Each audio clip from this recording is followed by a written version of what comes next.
"Show us what they teach you at the palace, old man." One shooter smirked. But what they didn't know was that the quiet royal guard they were mocking was a former SAS sniper, and when he finally took the shot, the entire range went dead silent. Before we reveal what happened next, hit that like button and drop a comment below, telling us where you're watching from today. Now, let's get into it. The air at Surrey's oldest private shooting range carried that distinct mix of gunpowder, sun-warmed grass, and testosterone. You know the smell if you've ever been to one of these places, like metal and ambition cooking in the afternoon heat. Rifle cracks echoed off the distant hills, sharp and rhythmic, almost like a heartbeat against the countryside. Quiet shooters clustered around folding tables, comparing gear with that special kind of pride only gun enthusiasts understand it, trying not to be too obvious while checking out what everyone else brought. Still, this wasn't any ordinary weekend. It was invitation-only, that annual gathering where veterans, collectors, and civilian marksmen sized each other up through spotting scopes and carefully casual comments about wind drift. The kind of place where you could spot the real professionals by how little they talked about being professionals. Robert Hargrave stood alone near the far fence, just watching. Not hovering, not awkward, just there, sipping lukewarm tea from a paper cup, wearing a dark field jacket with no patches, no tactical gear, nothing that screamed, "Look at me." Just a man in his late 40s with the kind of stillness that makes people look right past you. He'd been standing there for over an hour, saying nothing, shooting nothing, just watching each shooter with those quiet, measuring eyes. The way his gaze tracked barrel movement, the way his right thumb occasionally twitched against his cup when someone pulled a trigger, the way he could stand without shifting weight for 15 minutes straight. Little things. Things most people would miss. Things that would have told you everything if you'd bothered to notice. But no one was noticing Robert Hargrave today. They were too busy watching Tom Kersey make his entrance. Kersey arrived like a walking Instagram post. Everything about him curated for maximum effect. Tan boots laced to perfection. Shirt sleeves rolled just so. Mirrored aviators reflecting everyone but revealing nothing. That carefully maintained stubble that takes more work than a clean shave. The kind of guy who probably took selfies at the gym but captioned them with quotes about humility. "Gentlemen," he called out, moving through the crowd like he owned not just the range but the air above it. "Time to show these weekend warriors how it's really done." Everyone knew Tom's story because Tom never shut up about it.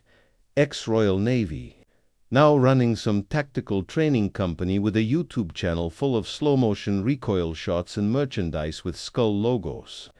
He'd say things like, "in my line of work," at least 3 times in any conversation. Vague enough that you could think it meant anything from special forces to secret squirrel stuff. It probably meant selling $200 t-shirts to guys who wanted to look dangerous at the grocery store. Kersey set up in the center lane, of course. He didn't, zipping his rifle case with the dramatic flourish of a magician about to pull off his best trick. The rifle that emerged was a custom-built precision beast, painted matte black with just enough red accents to scream, "I paid extra for this." The scope probably cost more than most people's monthly mortgage. Zeroed this baby in at 600 last week. He announced to nobody and everybody, "If I miss today, blame the wind, not the rifle." That's when he spotted Hargrave. "You all right there, mate?" Kersey called out. "Need directions to the T-tent." A couple shooters chuckled, the easy, eager laughter of men hoping to be included in the cool kids' circle. Hargrave didn't react, didn't even look over. He was still watching a younger shooter struggling with his prone position, elbows splayed too wide, grip too tight. This non-reaction seemed to annoy Kersey more than any comeback would have. "Tell you what," he pressed, "louder now.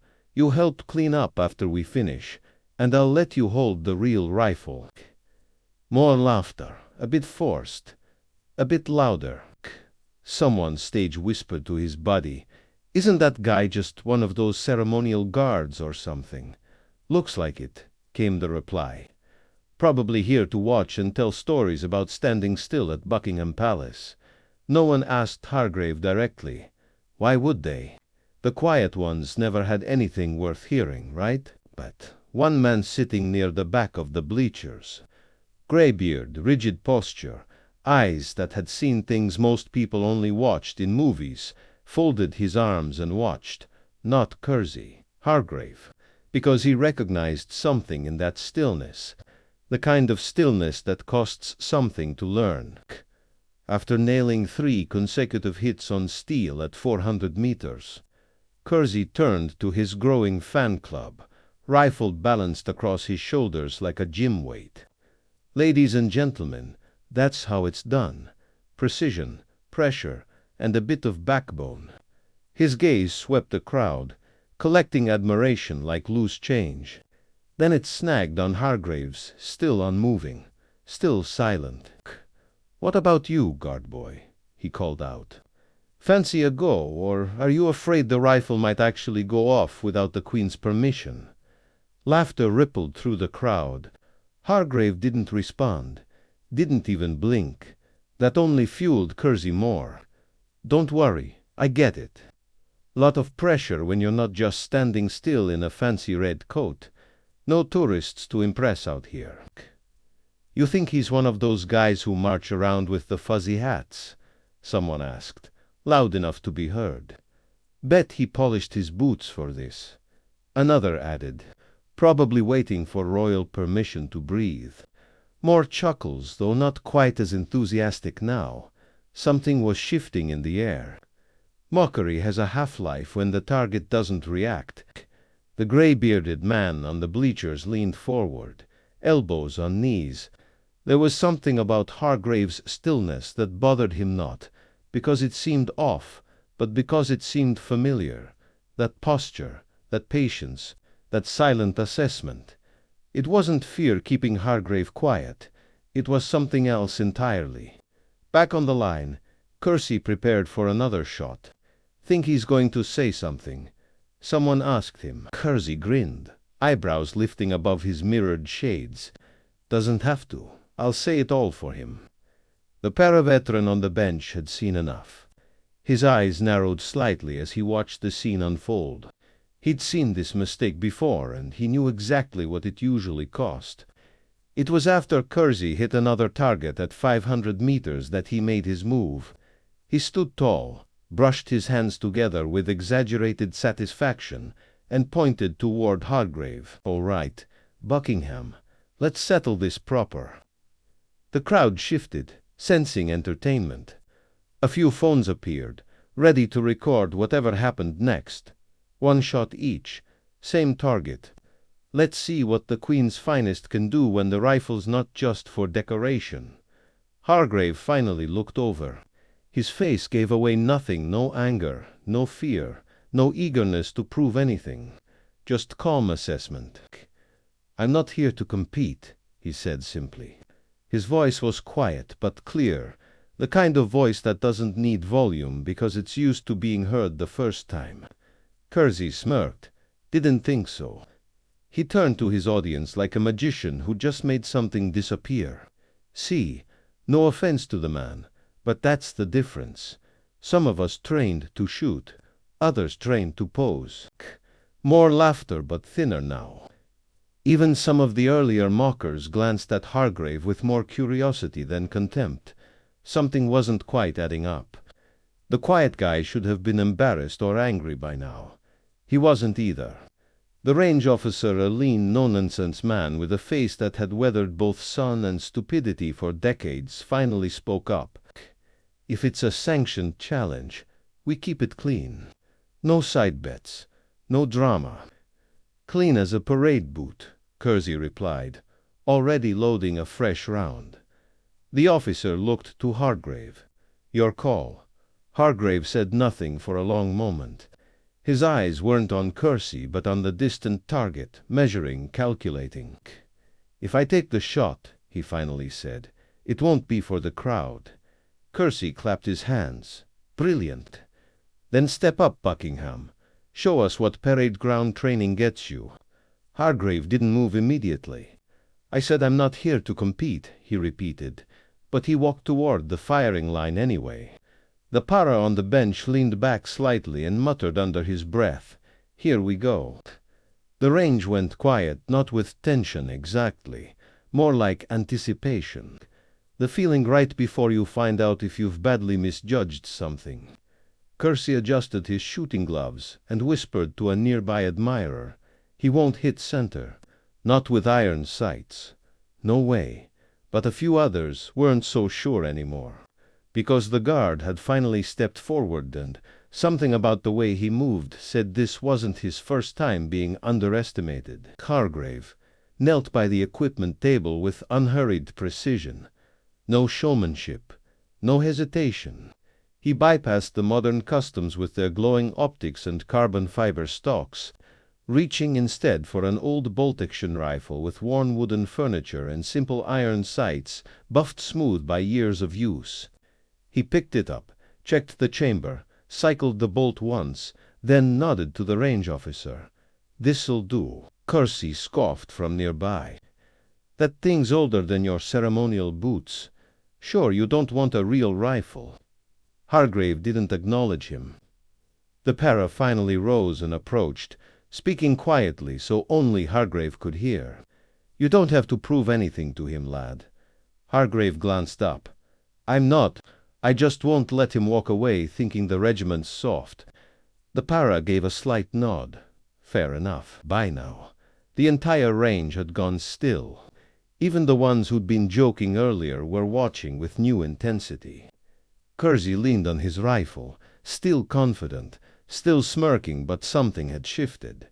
The mockery had dried up like morning dew. What replaced it wasn't quite respectnet yet, but something closer to caution.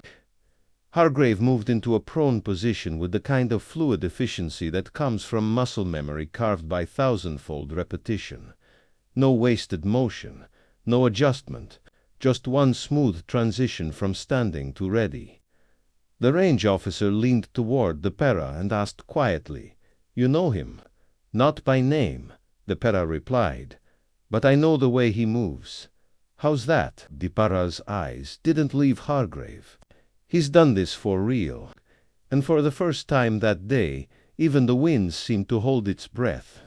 Hargrave lay prone on the gravel, his body melting into the ground like he belonged there. He didn't shuffle or fidget, just settled. Elbows anchored, cheek welded to the stock, breathing visibly slowing to a metronome-steady rhythm. The bolt-action rifle wasn't pretty. It was functional, worn, honest. But in Hargrave's hands, it looked less like a tool and more like an extension of his will. "No scope," someone whispered. "No need," the para replied softly. "He shot at men, not paper."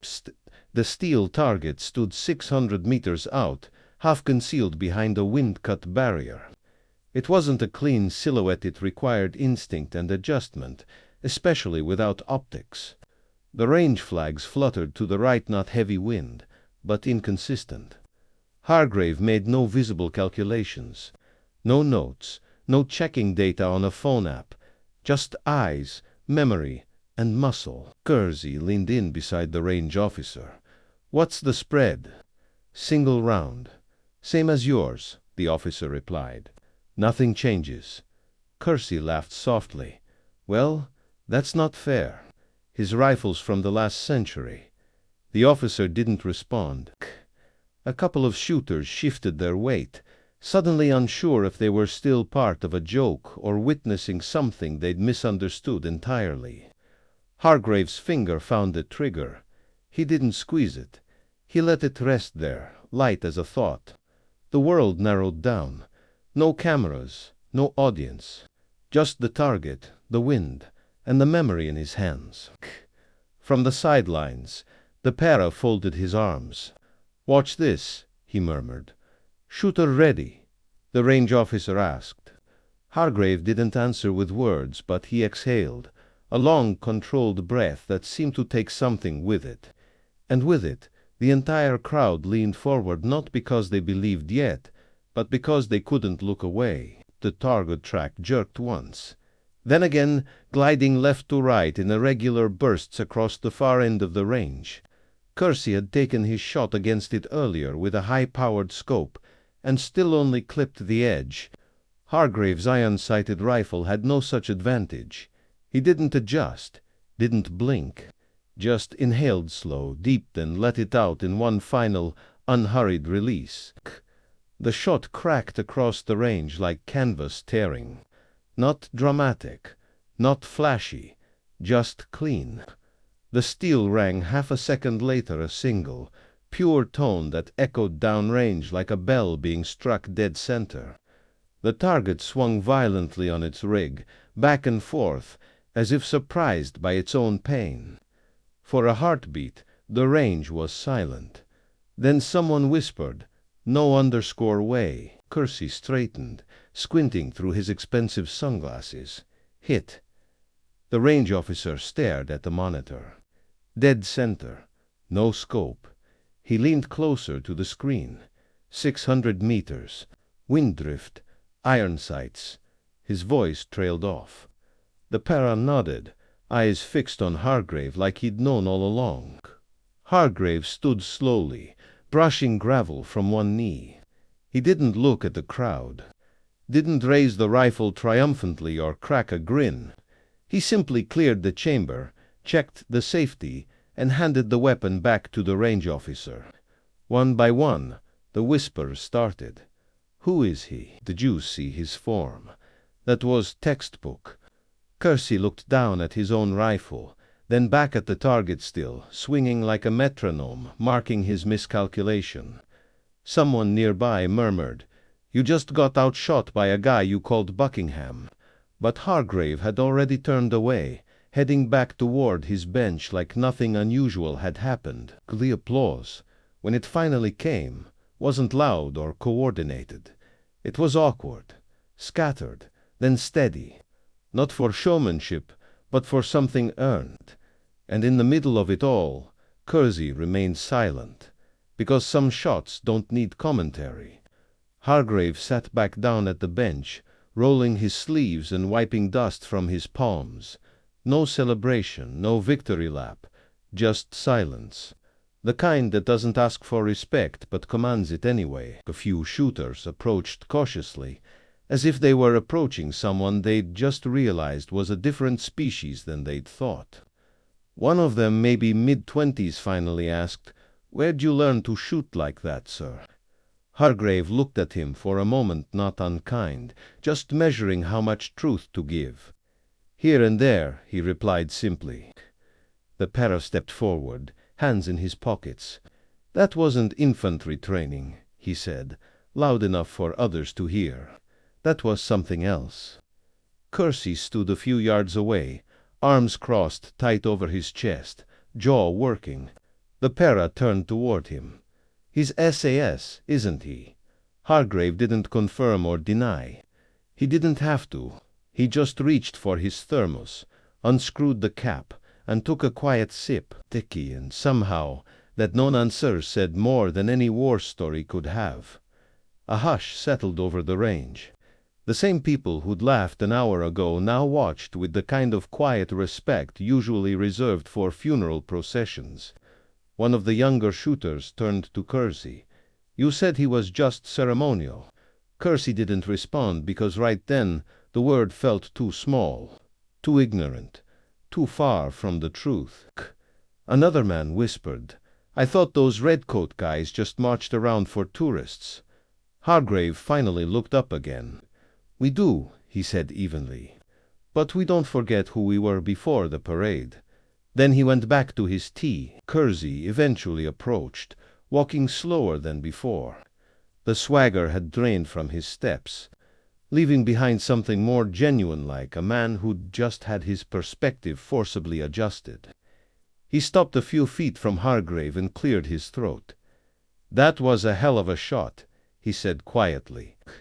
Hargrave gave a single nod. "Thank you." Kersey shifted his weight. "Look, I didn't mean to disrespect, I thought." "You saw the uniform." Hargrave finished for him, not unkindly. Most do. The para chuckled softly. Hell, even I thought he might be just another palace face until he dropped into that prone position. Key. The younger shooters clustered nearby now, some still whispering, others just watching with new eyes.